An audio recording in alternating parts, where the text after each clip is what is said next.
What I'm really saying is this hackneyed phrase that reconciliation is a process.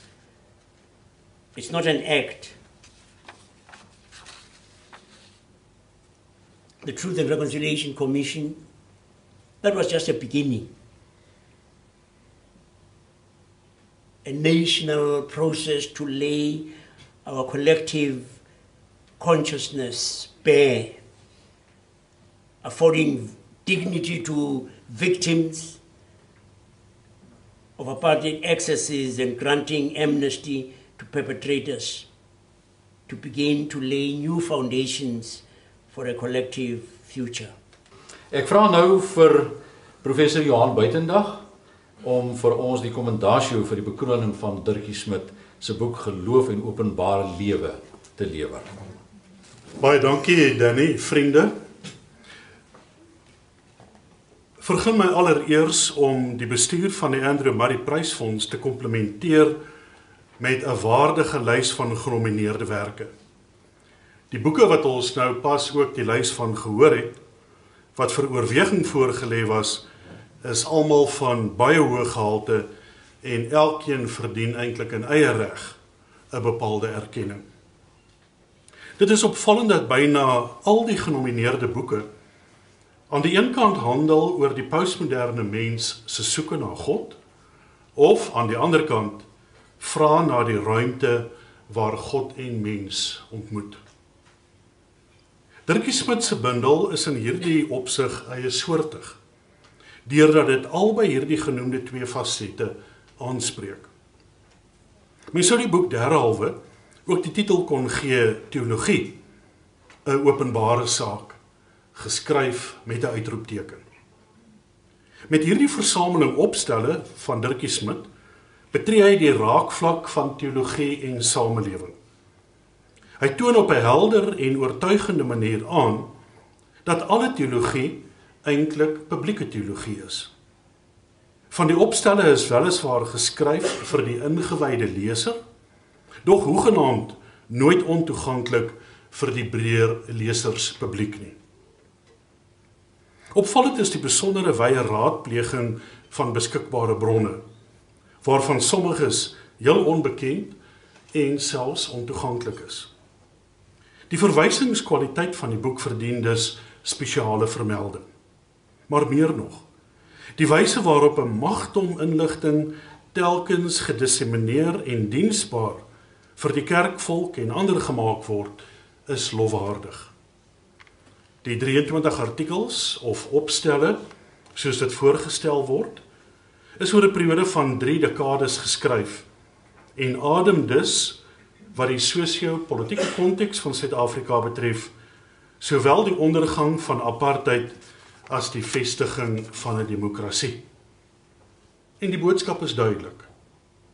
Vir 'n samelewing wat steeds worstel om van onreg en skeiding ontslae te raak en 'n nuwe bedeling van geregtigheid en versoening te vestig, is behoorlike teologie onontbeerlik.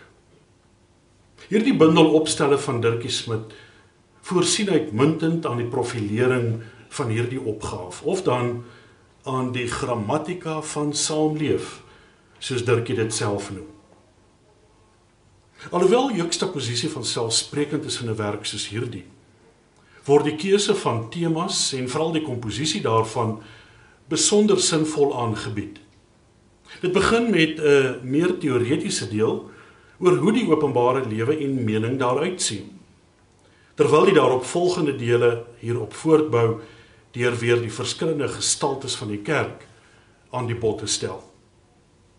Hierdie boek is 'n getuienis van die problematiek van vandag se mens en wat inderdaad deur kontemporêre teologie besef en aangespreek word. En die oplossing lê nie in 'n voorskrif van flou tee en Marie beskuitjies nie, maar in behoorlike en toeganklike teologie. En hierin slaag die bekroonde werk uitmuntend. Dirkie Smit bevestig met hierdie werk sy statuur as teoloog van wêreldformaat.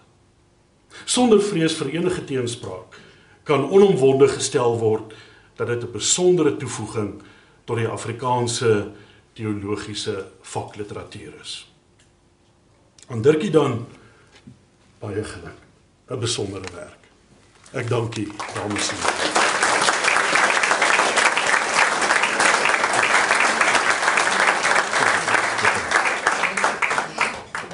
Dr. Fritz Gam sal nou die prys aan Dirkie oorhandig.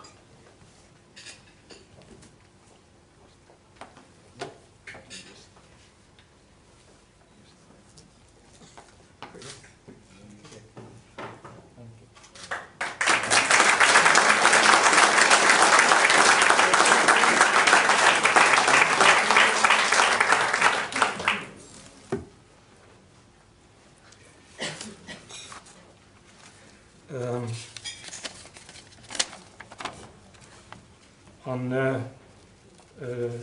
Danny Fourie, aan Dr. Gam en die Andrew Murray Prysfonds my hartlike dank vir die toekenning en vir die besondere aand, en aan professor Buitendag en sy paneel vir die vriendelike woorde. Ek het gewonder hoekom die boek die prys gekry het.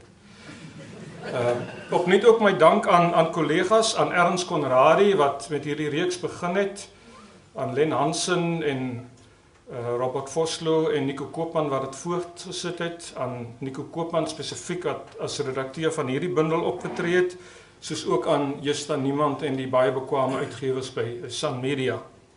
Die wye reaksie op die bekendmaking van die toekenning was merkwaardig. Dit toon die prys se belang. Dit vestig die openbare aandag op sake van geloof en van teologie, en daarvoor ook my dank. For this reason also, my warm congratulations to Piet Noudier. It is a privilege to share this evening with him and with the Archbishop. Piet's book is indeed timely and instructive, and with a very interesting foreword as well. Persoonlik is ek effe ongemaklik met eerbewyse en toekennings en pryse. Dit voel my predikante en teoloë se werk is in sigself reeds genoeg beloning. Maar op laerskool het ek wel 'n derde prys gewen vir blommerangskikking. In die afdeling ontbyttafel. En ek onthou nog my ma se advies voor die tyd. Ontbytblomme moet kleurryk wees en vrolik en 'n goeie atmosfeer aan tafel skep, maar onopvallend, dit moet plat wees. Sodat dit net die gaste aan tafel verhinder om mekaar te sien en met mekaar te kan gesels nie. Ek het destyds sommer geel en oranje kappertjies uit ons tuin uit gevat en in 'n plat botterbakkie gesit en die derde prys gekry. Dalk moes ek eers die botter uitgehaal het. Maar miskien was dit my eerste les in publieke teologie. Publieke teologie beteken dat die geloof vreugde bring, lig bring, kleur bring en hoop bring. Maar terselfdertyd dat die geloof onopvallend is en ruimte skep vir mense om mekaar as mense raak te sien, met mekaar te gesels en werklik na mekaar te luister.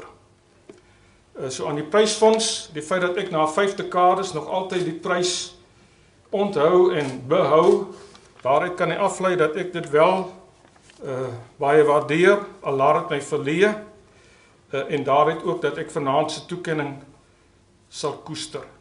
Die kontant is vir Ria, die penning en die oorkonde sal ek self bewaar.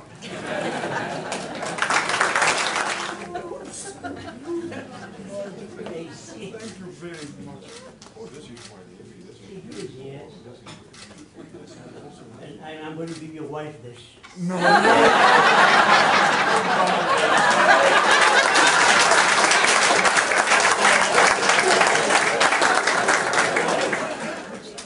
what a wonderful moment. It is very, very tough to write books. Don't think that Dirkie and I and the 15 or 20 other people whose names were mentioned tonight, that it's easy. You write books after hours. You write it over weekends. You write it when other people sleep. You write it when people are on the beach. Because those are the times as academics and church people that we have. And you never write it with the idea that it will be rewarded with a prize. Because the reward is in the magnificent favor of God's grace to love God with your mind.